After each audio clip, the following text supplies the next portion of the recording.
تستغفروا للمشركين ولو كانوا أولي قربى من بعد ما تبين لهم أنهم أصحاب الجحيم।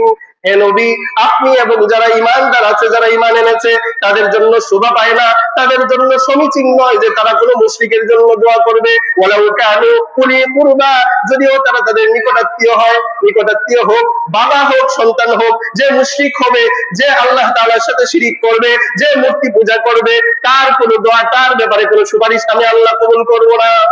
ইব্রাহিম আলাইহিস সালাতু ওয়াস সালামের বাবা মূর্তি পূজা করেছেন, আল্লাহ তাআলা ছাড় দিয়েছেন।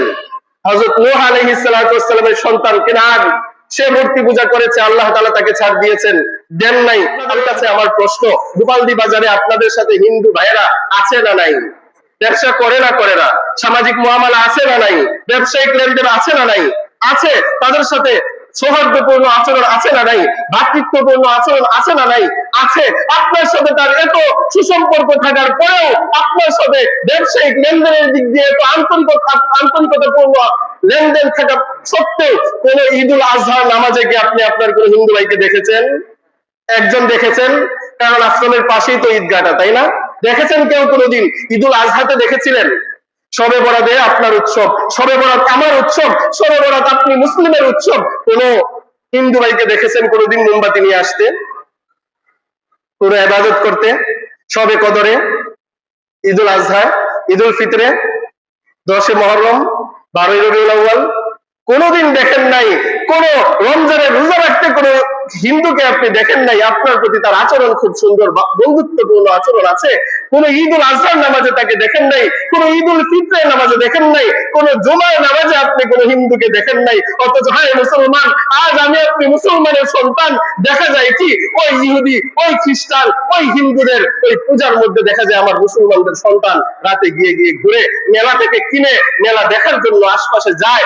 অথচ আল্লাহ রাসূল সাল্লাল্লাহু আলাইহি ওয়াসাল্লামের স্পষ্ট নিষেধাজ্ঞা আছে, আল্লাহ তাআলার স্পষ্ট নিষেধাজ্ঞা আছে, এগুলোর আশপাশ দিয়েও যাবে না। কারণ আল্লাহ তাআলা যদি এগুলোর মধ্যে আযাব সৃষ্টি করেন, আযাব নাযিল করেন, তাহলে যে মুসলমান যাবে তাকে সহই আল্লাহ তাআলা ধ্বংস করে দিবেন।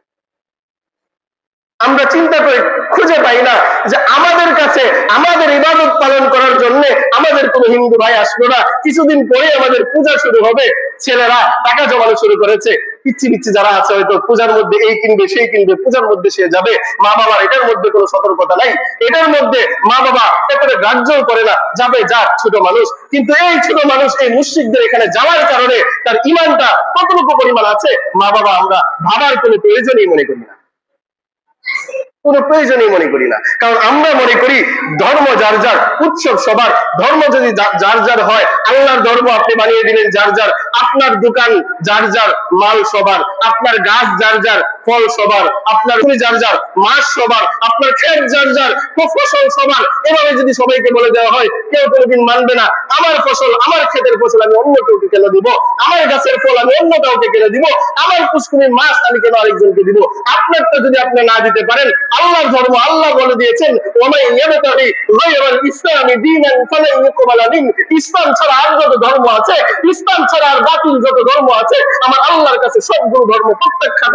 আমি আল্লাহর কাছে বাকি কোন ধর্মই কবুল হবে না। আমার আল্লাহ যেখানে কবুল হবে না বলে দিয়েছেন, আমি আপনি সেটাকে পালন করার জন্য উন্মুখ হয়ে আছি। আমি আপনি সেখানে যাওয়ার জন্য উন্মাদের মতো আচরণ করি, আমি আপনি রাত্রে পালিয়ে ওখানে চলে যাই। এটা কোনো মুসলমানদের আচরণ হতে পারে?